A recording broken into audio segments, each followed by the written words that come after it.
85? I don't know what channel. What's going on, the ladies and gentlemen of Luca Nation? I'm really excited to bring you guys today's episode. It's a Friday episode. I just feel very fortunate to get to do what we do on a daily basis. I don't know if you guys have noticed, we launched Luca Nation Network page. We're doing way more content on YouTube. We're going to be doing more content on Twitter as well. And we're growing our team. We are constantly looking for talented content creators. If you could do video editing, if you could do graphics, we have this amazing team. And really, one of my favorite quotes is, if you want to go fast, go alone. If you want to go far, go together. I've been really fortunate to be surrounded by the people that I have in my life, both professionally and personally. I mean, I'll start with Cage because this guy's taught me so much, both about life, about having fun and enjoyment, and how that leads to success. And he's an encyclopedia when it comes to just hobby knowledge, which is funny because on the outside, he's just a jokester and a movie quote guy, but he knows so much. So one thing, don't hesitate to reach out to him. If you have any questions, he'll always answer. Gavin, Preston, you guys have really taken what we've done and run with it. I'm grateful for that. And Conrad hit the ground running, just full of ideas, full of energy. So we're looking to grow this team from a content perspective. So if any of this interests you, if you want to be a part of something special, please reach out. We'll do the best we can to answer all of the DMs and vet you guys. Next, and I love it, man. I love it. I love what you just did there. You somehow managed to take the speech you gave when you won that Adult Video Network Award, and you were thanking everybody for it. You just turned it into a thank you to the Luca Nation team. I love it, man. You were just able to kind of convert the speech. It was beautiful. And you're not even getting an award for this. You're just having fun. Yeah, not Cage. Well, I'm losing you a little bit with the old Wi-Fi there, but yeah. So what else did you have? I stepped on your toes, as I tend to do. You had something else to add in there after the thank you to our team, which I could take them or leave them. They're okay. They're above average. We have a new segment called Cardboard Relevant. So I don't know if you guys have checked that out. Please do. Cage did a great one today on select football, and he's doing something that's rare for him. Cage, he's holding onto a box of wax and not opening it. The way he's doing that is by sending it to Star Stock, which I love. You like that, right? Yeah, we're trying to do one of those every day, guys. We need feedback. I want to know whether you like it. If you hate it, we'll stop doing it. If you like it, if you find it valuable, let us know, and we'll keep doing it. So it's there's going to be a ton of value in it. Here's the thing. We do an episode every day, but you guys might not have, 30 minutes, an hour, 20 minutes to listen. So it's a way to bring you succinct content from the big man himself. And I think people have loved it. But guys, give us all the feedback in the world.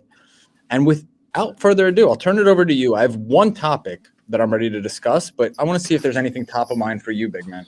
Oh man, it's Friday. We had a heck of a week. Guests abound. We had all kinds of crazy stuff going on this week. It's Friday opening. I haven't opened my box yet with Ian. We got I think we're doing Origins box here. That should be fun. I've never opened that product before. So trying to figure that out. This kid just opened an umbrella inside the house and he can't close it. So he's now literally struggling to close an umbrella. He's like, I can't close this. So let me grab that. Gotta love it, guys. We're always doing something here. So, yeah, man, I want to open that box. Another Top Shot release this week that I missed, and all kinds of crazy stuff. We had a nutsy auction to talk about from last night. Heritage had an auction end. I don't know if you guys watched that, but yeah, listen, it has been a hell of a week. We're adding followers. We crossed over 5,500 followers today. We love each and every one of you. Thank you very much. Thanks for continuing to tell folks about our podcast. We got some really exciting stuff coming up for you at the end of the month here. That's it, man. What do you got? What's your topic? Because I got plenty. Trust me, I got plenty to discuss. Soto, buy, sell, or hold, or pass. I'm going to go through a list of players, both football, basketball, and baseball. You say buy, hold, or sell, or you could pass if you don't know the guy's market. You're on mute. Buy, sell, hold, or pass, and you're just going to give me a player, and I'll tell you. Do you want me to tell you why, or just? You can. Okay. Go ahead. Soto. Shoot, Soto. I'm holding Soto because I think his price has already run up a little bit, and I think his price has, it's kind of stable, and I'm holding him to see what he does during the season. And go ahead, next. Ohtani. If I had Ohtani cards right now, I would be selling because I think the guy has come, out of the gate about as hot as you can get. There's headlines about all the things that could be with him, but people forget his rookie cards are 2018. We're in 2021, and the reason why this is so historic and it's the first time it's ever been done is because he has not been able to do it himself the first 3 years he tried. And I think that to expect him to continue to pitch and hit at the pace that he's doing for an entire season, throw the ball 101 and hit the ball 119 or whatever it is that he's doing with any prolonged success, I think it's a very difficult thing to ask for. And yet the prices of his cards already factoring in that he's doing it for an entire career. Yelich. So I'd be selling. I'm buying Yelich because I think he's a fantastic player who had a down year last year. I think he's obviously going to come back this year. But what I like about Yelich is I think he's understanding now the value of being more than just a good baseball player. I don't know if you noticed, but Christian Yelich was on Twitter this week, and he was tweeting at was it Jake Paul maybe? Or no, Ben Askren, the UFC guy. And basically, he tweeted at him was like, I think Ben Askren was like, I'll challenge you, and he's like, listen, knock out Jake Paul first, and then you got your challenge, So I like investing in those guys that are going to be not only great on the field but have some relevancy off the field, hence being cardboard relevant. So I'm a buyer on Yelich. Mike Trout. I'm a buyer on Trout also, even though his cards obviously are high. I think Trout really is the player of the generation. I think Trout is the closest thing in baseball that you're going to get to buying a GOAT that's currently playing. And, the only thing that you have to overcome with Trout is baseball is a very different sport than all the other ones, right? In basketball and in football, if you're the MVP, if you're the best player, if you're the Mahomes, you're the Tom Brady, you're the Steph Curry, the LeBron, people expect you to, yes, those guys, thank you, buddy. People expect you to win a championship. In baseball, the best player to play, it's not enough. It's not enough to be the best player in the league. Just ask Ted Williams, right? Does not necessarily mean you're going to be a champion. There's a lot more, because of the baseball, a lot more players on the team. There's a lot less control that he has. Is Ian singing? No, that's Leah playing the trumpet. She's talented. Just got a little trumpet practice. Ian is jumping over robots. What do you got there? Acuna.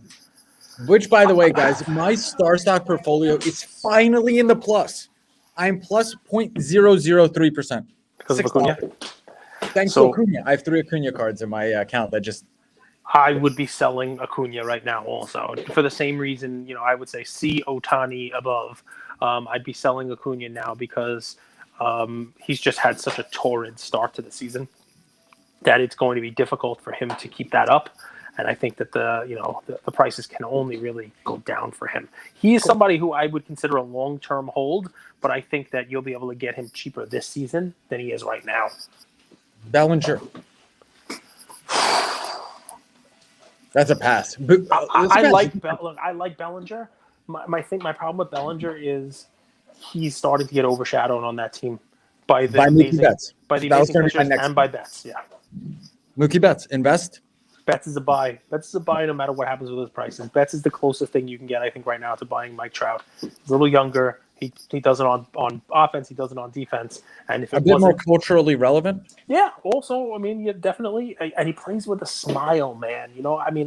I hated him when he was on the Red Sox. I hate him when he's on the Dodgers. I just hate him because he's not on the Yankees. But he's got a scowl always on his face. He plays with a smile. He plays to have fun. And if it wasn't for Mike Trout, we'd be talking about him as this generation's, greatest player. He'd be multiple MVPs. Football. Go. Russell Wilson. I'm going to buy Russell Wilson. I'm expecting big things out of Russell Wilson this year. Russell Wilson, it's funny, right? We, in the middle of last season, everyone's like, wow, Russell Wilson's never won an MVP. He's never really got MVP votes. He's definitely going to get them this year. And then he fell off a cliff again. I just think that there's going to be a year where Russell Wilson and that team break through. And this might be that year. Plus, you can buy some of his cards pretty inexpensive because it's 2012, so you can get both Prism and Topps Chrome on him. All right, football. Christian McCaffrey. McCaffrey. I am going to be a buyer on McCaffrey, but yeah, because that's Ian's. That's one of Ian's. He models his game after him. He thinks he's going to be a pass catching running back. But I'm going to be very cautious with him because he plays all out. It's what makes him awesome. But he seems to be one of these guys that cannot play a full season anymore. I think you can basically expect to have some sort of a nagging injury, some sort of thing, basically every year with him. So a little cautious, but I like his game. Tua Tagovailoa. I would sell him faster than you can say the word You ate sell. your Chick-fil-A this week. Faster than you Yeah, ate dude. I mean, I am not. I watched his games last year. I am not a believer in Tua. I am not. I do not think his game is NFL quarterback with any real longevity. I think You mean someone who can't throw the ball more than 5 yards down the field? he can throw it deep. I don't think he can scramble that well. I think his release has like a wind up to it, which is never effective in the NFL. It takes too long to get the ball out of his hands, and I think you have some significant injury concerns with him as well. Aaron Rodgers. Rodgers. I loved Rodgers last year, and I was right about Rodgers last year because, that was a guy who I thought was primed for an MVP run. I think Rodgers comes back down to earth this year. I'd sell on Rodgers. I think he looks like an idiot on Jeopardy. He's got his hair done up like a nerd. I don't know what the hell he's thinking about. Jeopardy. Jeopardy. The whole COVID thing that he's got going down where he's now engaged to Shailene Woodley after 13 seconds of being together. That's going to end poorly. But not sure how you tied that into COVID, but okay. Because they're together during COVID. COVID romance. Exactly. So everything is fast forwarded during the COVID babies. Oh, 100%. 100%. I don't even know what that means, but it kind of means, in 9 months from COVID or starting now, people who were stuck together during COVID are going to have, definitely 100%. No, but he got jacked up because of COVID. I love Rodgers. Yeah. Rodgers with the extra MVP this past year has really cemented himself in there in that there are not that many people who have won multiple MVPs in the NFL, but I don't think his team is doing anything this year. And ultimately, that's what happens. When you're a quarterback, it's great that you're great, but you got to win. You got to win the championship. And I don't see the Packers winning a championship any more during his career. Carson Wentz. I'd love to give Carson Wentz, a shot. I think for right now, I'd be a hold on Carson Wentz only because I would have been a sell if he didn't move. But the team he's going to has got a heck of an offense. He's got one hell of a running back there, and he's got some great wide receivers. He's got some weapons. I will tell you, you'll know about Carson Wentz pretty damn soon. If he doesn't, turn around, you don't see a 180 out of him, then if he's not going to make it happen there, it's not going to happen anywhere. So, Baker Mayfield. I was a buyer on Baker last year. Anybody who listens to the show know that. And, just like Rodgers, I think I was right on him. I think, I was right on the Browns. Everyone was on the Browns 2 years ago, and no one was on them last year. I was on them last year. That said, I think you probably saw the ceiling for Baker Mayfield last year. So I would be... Or in performance? In both, right? In both. I think I'd be a seller on Baker. Can I go one level higher? Please. Let's say his performance doesn't improve. He has an amazing coach, really good coach, Stefanski. Yep. And they just added Jadeveon Clowney on the defensive line. It's true. Would more team success have any impact on his card success, his card prices? And guys, Luca Nation, I mean, we got to give love to Leah here. No, she's the one that created the logo. And she's a star. She's going to be in the New York Metropolitan Opera one day. So this is all good stuff. I don't know about that. I just wanted to get to learn how to play when the Saints come watch it in or something. You got a trumpet. You got to be able to use that thing. A little Louis Armstrong or something like that, But so listen. Team success is huge. You want your 11-year-old daughter to play like Louis Armstrong? Exactly. Good. That high standards. There's a lesson, Luca Nation. Well, should I say she should play like crap? I mean, you gotta. Who's crap? I don't know him personally. You gotta aim high, right? I mean, you have to aim high, right? Otherwise, aim high, Willis. Aim high. Aim high, Willis. Okay. Yeah, that works. I'm trying to think what else. So yes, the team success. Team success is huge. We just said that while Rodgers is great, we're going to need him to win a championship for his cards to continue to go up and be as relevant this year as they were last year. And I don't see that happening. I do think the Browns continue to move forward. They have a great running game. They have a great offensive line. They have a great coach. So yeah, I mean, I do expect good things, and they're bolstering their defense. Clowney is a huge sign. Yeah, I mean, that said, I don't see Baker putting up numbers that people are ever going to give him credit for the team's success. Last football, Jalen Hurts. I'd hold on Hurts also just because he's right there right now price wise with all of the top level quarterbacks in that draft. People are putting him right up there with the other three, with Tua and Burrow and Herbert, and the prices on those guys are so high right now. So I'd hold, I'd hold on him for now, but be ready to jump on or off that boat. Luca Nation, if you guys want to send us DMs with some guys you want us to do maybe for next week, happy to do so. But let's go to NBA. Joel Embiid. I probably would sell Embiid now because I don't think the Sixers are going to make a deep playoff run, and I think that his chances for the MVP that had been, building his card prices up are probably dwindling with every game, because I think it's right now Jokic to lose. I'd be selling him and taking my profit because obviously if you are somebody who has had Embiid's cards since the beginning of the year, you're really in the profit on that because nobody was buying his stuff really. Giannis. I'd hold Giannis. I might even be a buyer on Giannis cards because I think they are potentially going to make a deep playoff run. I've said it a couple of times. If somebody's going to give the Nets a problem, I think it's going to be the Bucks because I don't know which member of their team is going to be guarding Giannis and stopping Giannis. And teams who play good team defense can stop Giannis. The Nets have three great players who are not going to stop Giannis, and they don't play team defense. So if it's the Nets and the Bucks that make the Eastern Conference Finals, I think that would be the one team that gives the Nets their toughest test because literally I would just dump it into Giannis every single play. Michael Porter Jr.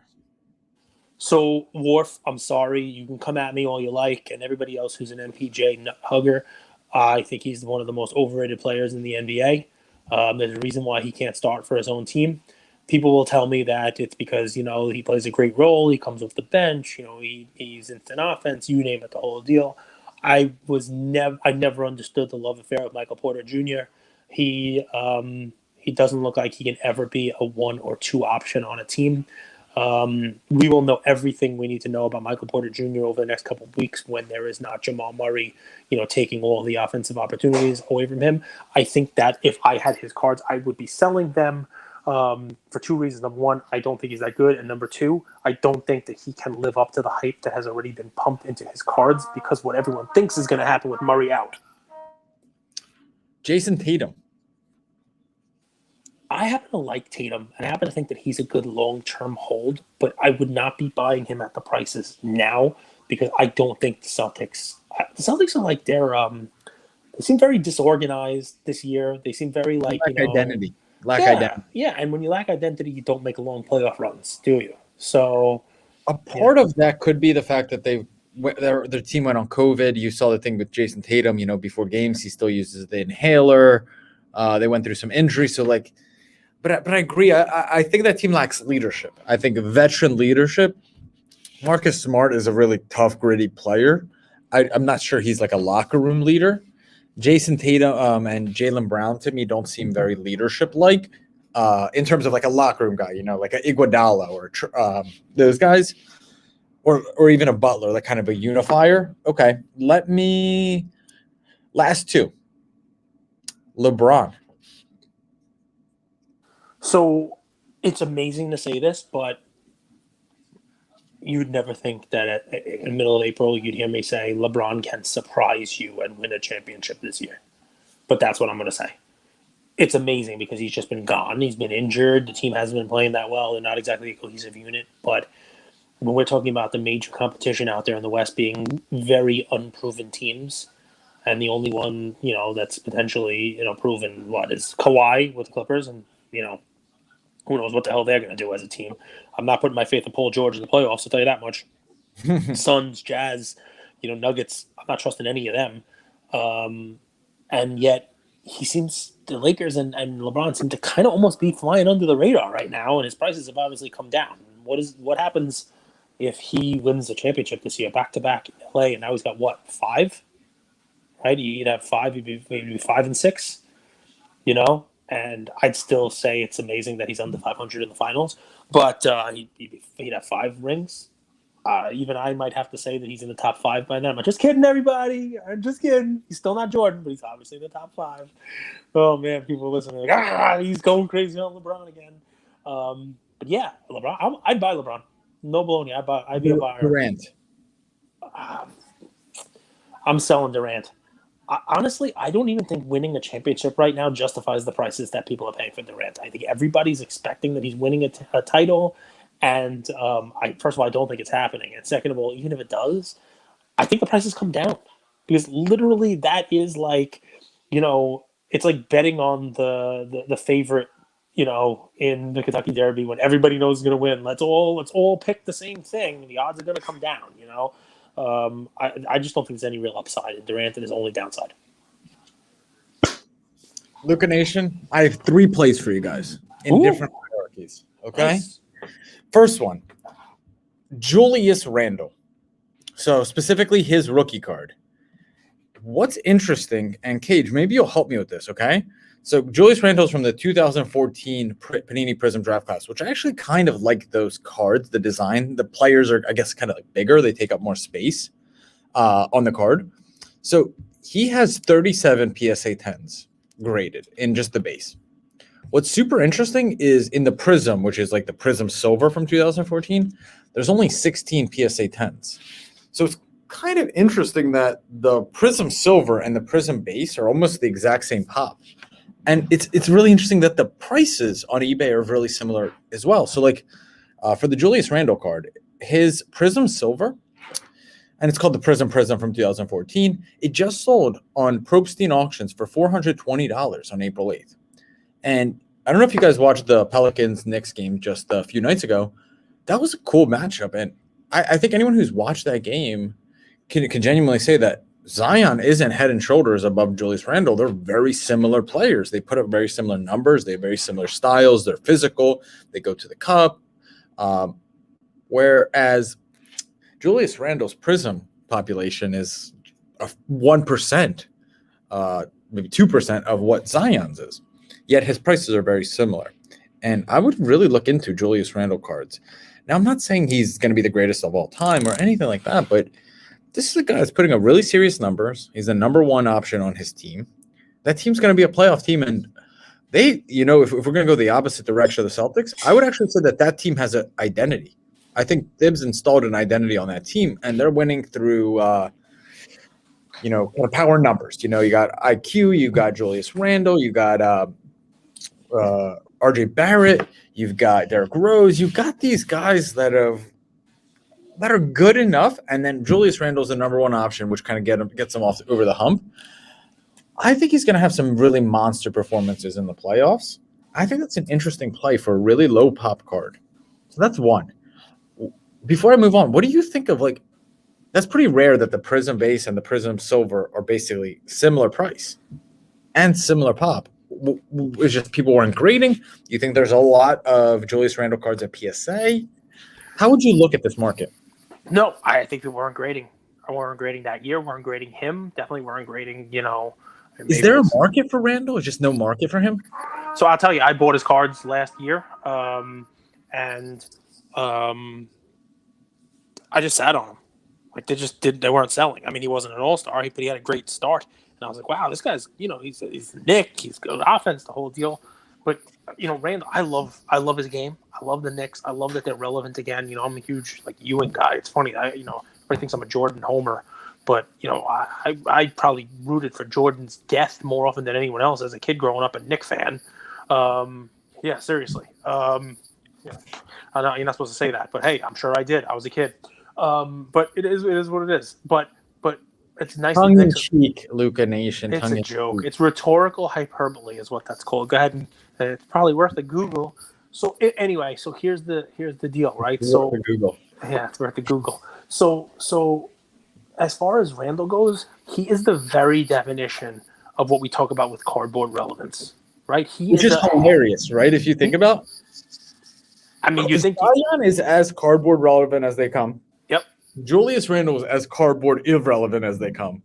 But yet, if you look at these guys' statistics and performances, they're almost a carbon copy of each other. So here's why, right? We talk about a bunch of things, cardboard relevance, and one of them. The other one is momentum, right? So Randall came out; he was a high draft pick, was with the Lakers, right? He was going to be one of these like stud players, and he was not, right? He did not pan out, and anybody who thought he was Zion then moved off the Randall wagon, right? They said, "That's it. I'm moving my cards. I'm not." And once that's gone, it's hard to get it back. That's the name of the game here. And buying a Randall card is no longer prospecting. The people who are buying Zion now instead of Randall, even though they have similar stats, are expecting that when Zion is 5-6 years into the league, like Randall is, that his numbers are going to be even better. His numbers are going to be, historically better, and he's going to improve every year.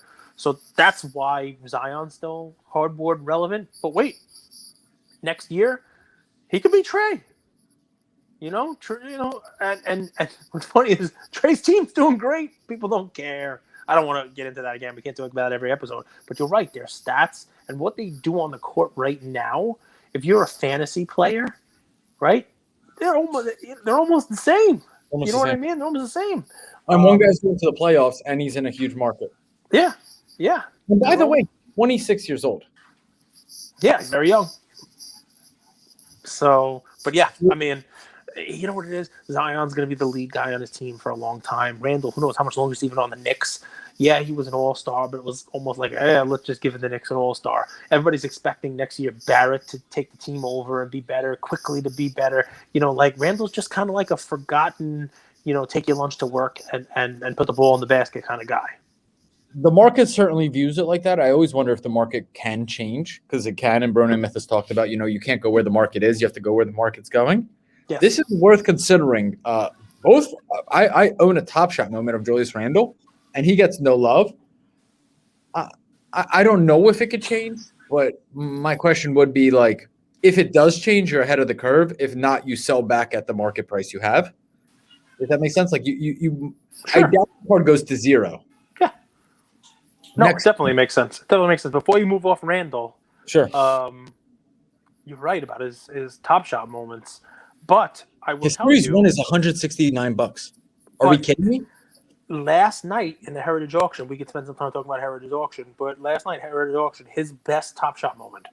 So he has a hollow from Series 1, number 1 out of 50. So serial number one out of 50, his best one sold for $21,000. Wow, I was going to say $5K max. That's $21,000. Hollow out of 50, number 1. Interesting. Let me ask, do you know this guy named Goga Bitadze? Goga Bitadze, yeah. So this guy's fallen into favor with his coach. And he's an interesting guy. He's 7 foot, young guy from, I think, Georgia or Serbia or like one of those countries out there where I came from, actually.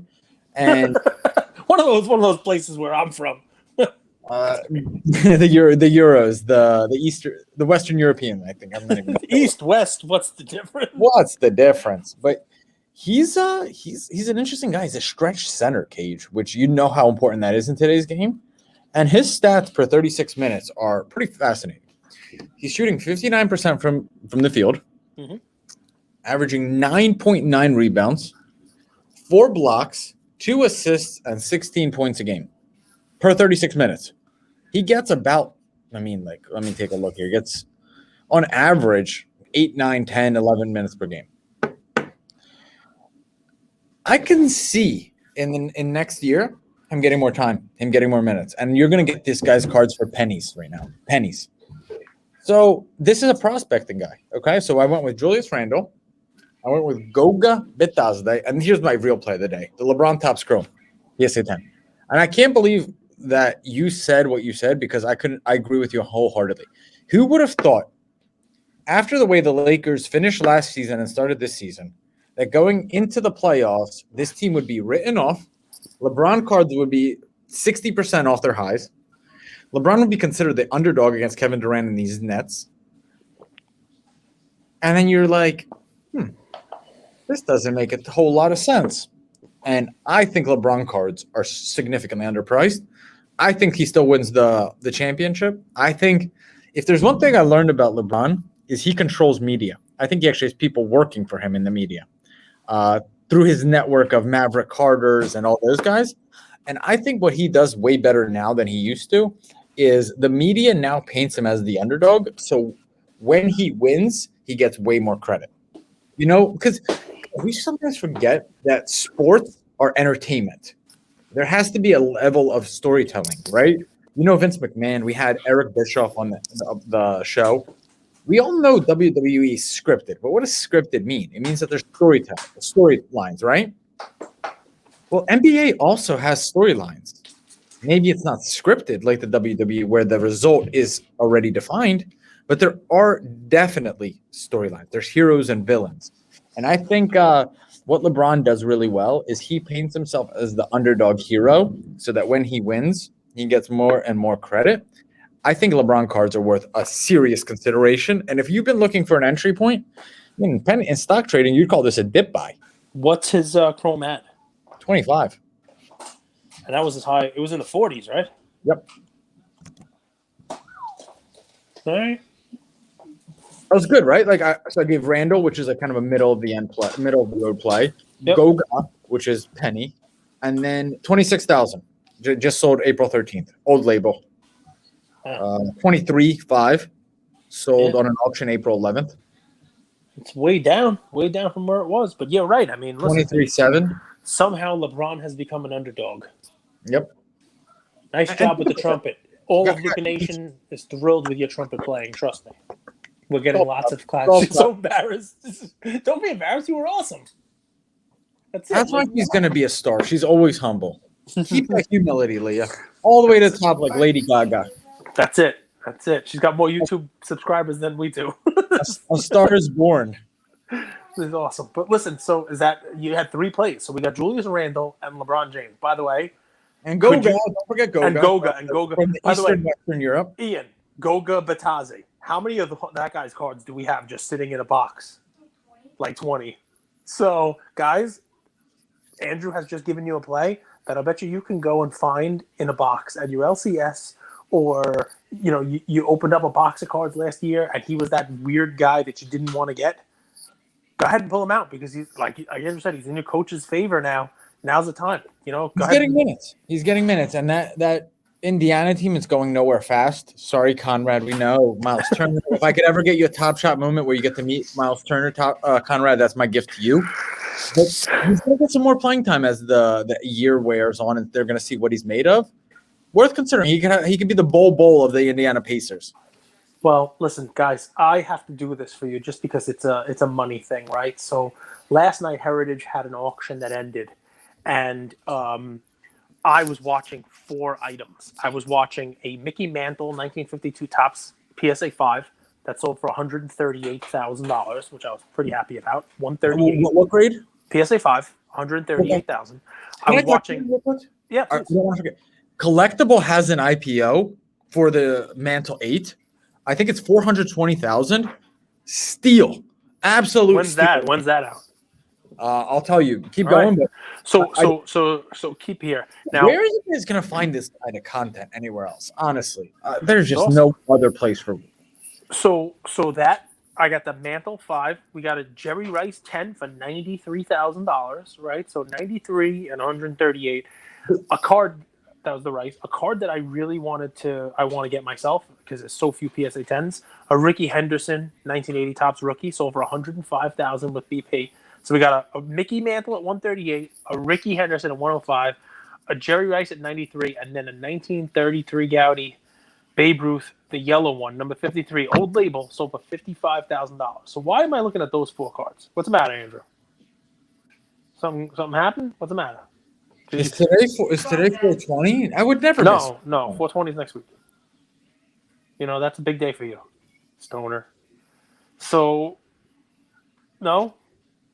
Is 420 the collectible thing? That's what I thought. That's what I thought. But they took it off the featured section. But I searched, and you could buy. It's $10 a share. Mm-hmm. Buy and sell shares. You could buy and sell shares, and it's valued at $485. But yesterday, I swore I went on collectible yesterday, and it was on the featured section, and it wasn't available. Yeah, it wasn't. It was featured assets. It's open 420. I swear to God, it was there. All right, so I'll take a look at it also. So my these cards, the Babe Ruth, basically one of his best cards, PSA 5, 55,000, a Jerry Rice best rookie, 93,000, Ricky Henderson, 105, Mickey Mantle, 138. Why I'm watching those cards and I'm like, wow, you could buy all 4 of those cards for about $380,000. Right? Not bad. I like it. And then I look up and I see that for the same $387,000 actually in the same auction, a LeBron James Top Shot moment sold for the same price, approximately, as the 4 cards that I just mentioned to you combined.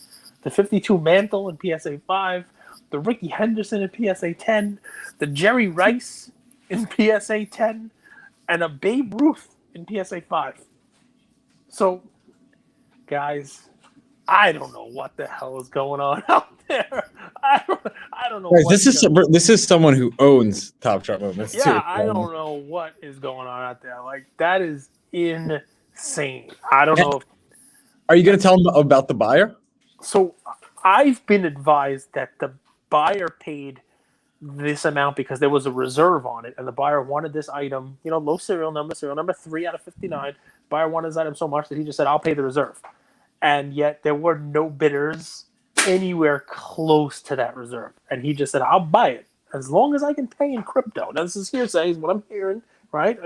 I'm hearing, and Heritage takes crypto, I believe. So it was bought using crypto, and it was paid for at this price. I don't understand it at all. I wish I did, but it's right there on Heritage Auctions, ha.com. Take a look at it. 387.6 with the buyer's premium for a Top Shot. It's a new record for a Top Shot moment sale. You cannot, and here's what's fun, right? By selling it off their marketplace, right now their marketplace has a limit of $250,000 for a transaction. So by taking it off their marketplace and selling it this way, they were able to get more than the maximum you'd be able to get there. We'll see what that does as far as Top Shot. Does that bring some publicity to it? Do people now start trying to auction more of these things off? I have no idea. So we just talked about some of the icons of the hobby, some of the cool cards out there. But I'm gonna tell you guys something, right? Ian says to me today, he's like, "We got some TV we gotta watch. I taped something for you," and he taped the a 1988? Yeah. A 1988 Transformers. Mm-hmm. A 1988 Transformers cartoon. He's like, "This is when you were a kid. We could watch this." And I'm like, "Thanks, dude. We have some fun." And it got me thinking, like, what other cartoons and stuff can I watch with this kid? Let's have some fun. Thundercats was one. And then, of course, I said to myself, you know what? This is nostalgia. This is the draw. This is the fun. There are no Thundercats cards. I'm like, well, what else did I love as a kid? What else did a lot of people love? What else had movies? What else had the deal? And all I had to do was turn the camera slightly down to my shirt. And I said, "Look at this. Look. It's Leonardo." I like Tom and Jerry too, but Leonardo here. It's Raphael. It's Donatello. Who's the other dude? Leonardo, Raphael, Michelangelo, Donatello, right? I mean, we got them all, right? So the names after artists. They're friggin' turtles that eat pizza. I eat pizza. So I said, I wonder if a major manufacturer ever made any turtle products. And I see on eBay sitting there right now, I'm not buying it. Maybe one of you guys will be smart and buy it. A sealed box, 1989, Topps stickers. Teenage Mutant Ninja Turtles. $99, well, best offer. Why not? Open that up. PSA opens back up, grade with them. CGC, it's sort of a comic. It's sort of one of those things that fits in what they are known for, right? Your Marvel cards, your Pokemon cards. Send it to them for $8 or $10 and grade in there. That I might keep sealed. I might open it just for fun. Maybe get some April O'Neil cards. I always liked her. No, no, you didn't like April O'Neil. No, I love the Ninja Turtles, and I was born in 1989. see. So how do you not? First of all, they're all over the place. Cool blue box. It's got one of those cool like top stickers. It says 59 cents per pack on the sticker pack. It's like real sense of nostalgia. And the player of the decade. yeah, Mike Trout, the player of the decade. Well, you found the Mike Trout player of the decade card because he's listening. That's cool. He really is a player of the decade. Thanks, buddy. So anyway, this play is very different than the investment side. I think it will make you money. I think you buy this, keep it sealed. Next time a Turtle movie comes out, you probably list this, and you'll probably do fine on it. If there's an Entourage remake, you're golden. An Entourage, exactly. But point being, it's another one of those plays where we sometimes get bogged down in this. Have some fun. There are a million Turtle movies. Like, I might buy one of these boxes, sit down, put the original Teenage Mutant Ninja Turtle on movie, and open the box with my son. You can't do that with a $2,000 box of Prism anymore. You can't do it with a $1,500 box of Select Football. You're not going to enjoy the movie. I'll tell you that much. You're just going to be trying to recoup your cost. So, but something like this, you get the cards, you got an open, you got some fun, and you might be able to grade some of those things and be ahead of the curve. You used a cool Bro Namath quote, right? Be ahead of the market. I haven't seen anybody selling graded Teenage Mutant Ninja Turtle top stickers from the 80s. Have you? Why not be the first? So have some fun with it, guys. I think that's what we're seeing, by the way. I think the astronomical prices of mainstream assets are kind of coming to a halt, but you're seeing all these like ancillary cards like Frank Sinatra, for example, such an interesting one. We were talking about that today. Like, you're seeing these like iconic cards that were $1, they might go to $94, for a PSA 10, or they may be 94 and they're not going to go crazy, but like, it's there's just going to be this fragmentation of the market where all these other ancillary assets go up. Not just the LeBron even though that's my play, like keep doubling, tripling, and quadrupling like they've been. Yep. So, I alternate play, cool. fun. You can have some fun with it. You can also hold it. You can try to grade it. What the box cost, like $10-15? No, I see a box of stickers right now, $99. I mean, that's just the first one that I saw. That's the box, right? The whole box of stickers. It's $9 best offer. You probably get them significantly less than that. Yep. And there's plenty of them out there. So if it's an idea you want, make some offers, grab some, keep them sealed, open them up. Who knows? It's you can play it a bunch of different ways. But I just guys, we'll give you investment ideas. We'll give you what to play. We'll give you that stuff. But every once in a while, you can make money on this. You 100% can. But you might also have a little bit of fun, a little bit of nostalgia. Put that movie on, pop some popcorn, watch with the family, watch with the kid, and open up some cards. And who knows? Maybe you get that rare and limited Shredder card or Splinter, right? Who else? Bebop and Rocksteady. Some Turtle stuff. That's it. That's my play for today, guys. I wish there were Thundercats cards. And P.S. a call to arms for the Luca Nation community. Somebody like Yamwax that knows everything about everything. With you scratching your Tommy over there, right? So maybe you know about a Thundercats card. Maybe there's some that I just didn't know about. I searched a little bit today because I would have loved to have found some and bought it for myself. But you guys, 1985 Thundercats is out. If there's like a Hasbro card or a Milton Bradley card and I just didn't know about it, message me. Because trust me, I'll buy the hell out of some Thundercats cards. Thanks, Luca Nation. We'll be back with you tomorrow. We're going to be doing the Coffee with Cage. We're going to go live as we did the last few weeks. People love that because you get to chat with us privately or through YouTube right there as we're going live. We answer the questions live. Like I mentioned, guys, we're growing our team. We have a really, really special group of content creators already on board. And if this is something you want to be a part of, just shoot us a DM. We're building something really, really special. Preston has built up an amazing page called Baseball Authority. If you guys aren't following it, please do. He's hit 100,000 followers, and I'm sure 200K is right around the corner. He's looking to add people for that page too. So really, really exciting, really fun stuff ahead. Thank you guys all the support for getting us to where we are right now. but this is just the beginning, as Cage like to say. You're getting in on the ground floor. That's it. Luca Nation Network. If you are listening to this and you're a fan of the podcast, that's the new home base for everything we're going to be doing Luca Nation. Give a follow to us on Luca Nation Network. There's going to be separate content on there that's not on the podcast page. Extra stuff from Conrad, videos and posts from myself, Andrew as well. So you're going to be able to find that's going to be kind of like the landing spot for everything Luca Nation. So give us a follow there. I know a lot of you already have, and thank you for that. Sponsored by Dogecoin. You wish.